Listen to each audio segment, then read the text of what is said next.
लोकसभा चुनाव का रिजल्ट आने के बाद से पश्चिम बंगाल के कई इलाकों से हिंसा की खबरें आ रही हैं। विपक्षी पार्टियों के समर्थकों के साथ मारपीट, उनके घरों और दुकानों पर हमले की कई घटनाएं भी हो चुकी हैं। बीजेपी का आरोप है कि जान के डर से उसके काफी समर्थकों ने अपना घर छोड़ दिया और घर छोड़कर भाग गए हैं।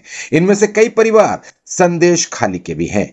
घर छोड़कर भागे बीजेपी समर्थकों को पार्टी की तरफ से कोलकाता के बड़ा बाजार के माहेश्वरी भवन में रखा गया है। इनमें कई महिलाएं और बच्चे भी हैं।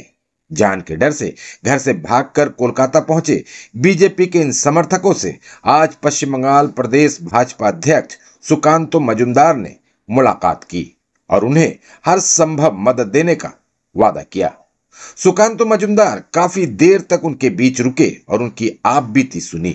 इस मौके पर प्रदेश भाजपा अध्यक्ष ने टीएमसी पर जमकर निशाना साधा और कहा कि ममता बनर्जी की सरकार और उनकी पार्टी सिर्फ बदला लेने पर यकीन रखती है।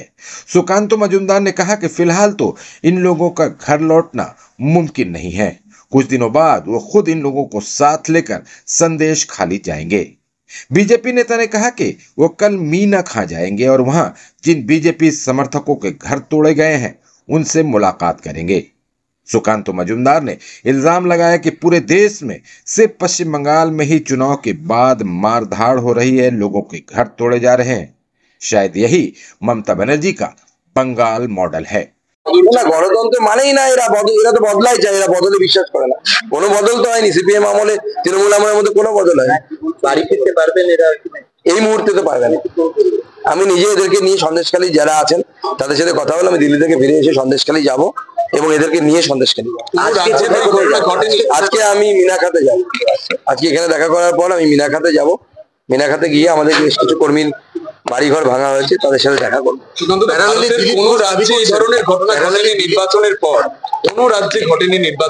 কোথাও ঘটে না, শুধুমাত্র বাংলায়।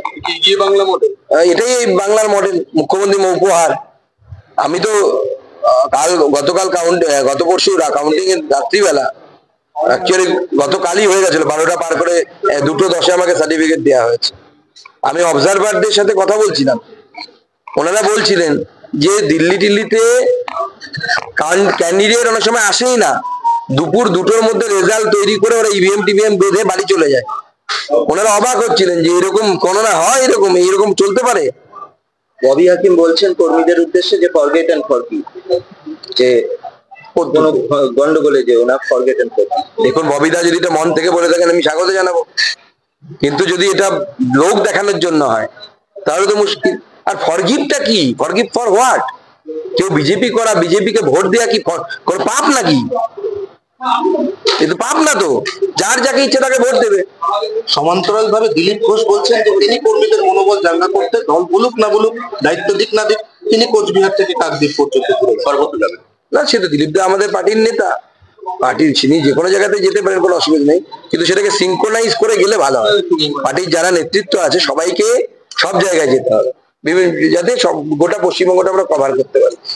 তো স্বতঃপ্রণোদিত ভাবে নিজে ঘোষণা করছেন আপনি, এখন এই মুহূর্তে দলের রাজ্যের দায়িত্বে আপনি আছেন, উনি স্বতঃপ্রণোদিত ভাবে ঘোষণা, ওনার সাথে আমার কথা হয়েছে, আমি অন্যের সাথে কথা বলবো।